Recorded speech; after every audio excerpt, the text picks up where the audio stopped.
All right, what's up, Dragon Brood? We have another 5-minute deck tech. This time we're going to be tackling Faeries, so you are ready for Eldraine Standard. I will preface this with saying Faeries still feels a little bit weak to me because we didn't get anything super solid, but there's just enough pieces here that it might be able to come together and be a thing. So we're going to start with the Fairy Dream Thief. This is actually just a quality 1/1 for 1 that flies. It actually has a cool ability that lets you surveil, which is kind of nice because it can set up your draws well for you, and you get to use it out of the graveyard to just draw another card. So this thing's all about card quality for 1 mana, and we can't really complain about that too much. Obviously, you've probably seen Fairy Mastermind around by now. I think the issue here that you're going to see as consistent theme is that a lot of these are 1 and 2 toughness, which makes them susceptible to a lot of things, but they do have a lot of abilities and upside and draw a lot of cards. So speaking of which, Fairy Mastermind has flash, can come and play during your opponent's instep. If they draw an extra card, you get a card. It does a lot of neat things, and it's only 2 mana. Halo Forger is actually pretty interesting. This is another one that's been around for a minute, but it's a 3 mana 3/1 flyer, which is nice because you at least have a 3 power attacker. When it enters the battlefield though, you can pay X. When you do, you may cast target instant or sorcery from a graveyard with mana value X or less, yada yada yada. Cool card, very useful, and since our spells that we're playing are actually pretty cheap, there's a chance you're going to be able to do this pretty regularly when you cast it. Now, another new card here, we have Abira, Dreaming Duelist. It's a 2 mana 2/2, again with flash, so we're not so worried about sweepers, which is super nice. It has flying. When another fairy enters the battlefield under your control, each opponent loses a life. So if you're able to get more things down, you can drain your opponent's life total faster. And this is good in multiples, obviously. We also are playing Picklock Prankster. Now, it does have a instant speed adventure here where you can mill 4 cards, put an instant sorcery or a fairy card from those into your hand, which is also nice because we do have, again, some fairies that work from the graveyard, so that's super good.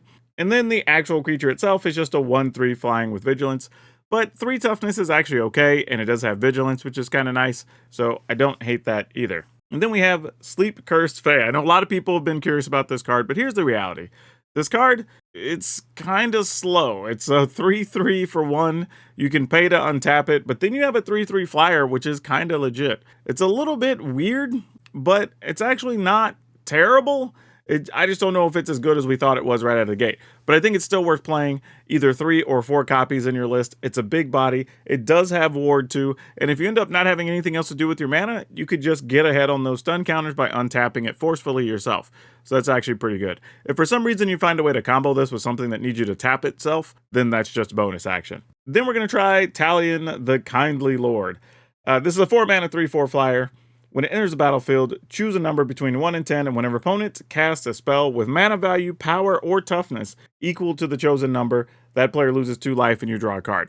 This is actually pretty big if you're playing against small creature decks, right? Because they're going to have stuff that's either 1, 2, or 3 a whole lot of the time. This means every time they do that, they're going to lose life if you draw a card. And I think the goal here is going to be trying to kill them with the loss of life. Between this, your Abira, like just a few little things nicking at your opponent on top of having some efficient cards and card draw.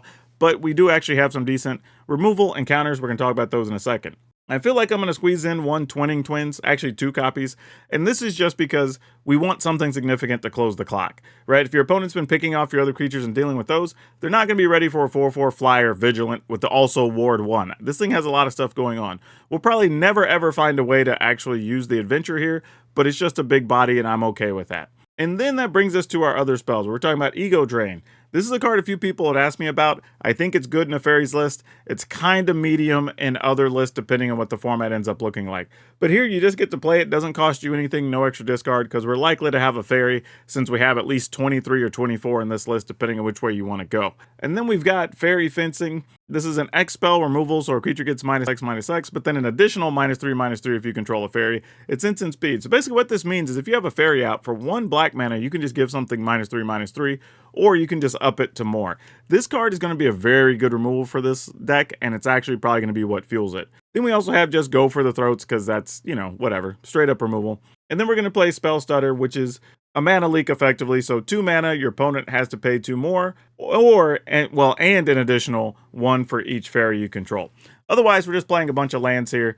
This is what Fairies could look like. I think it has a chance to win. We're just going to have to figure out the best way to play around stuff in the early going while we figure out the format.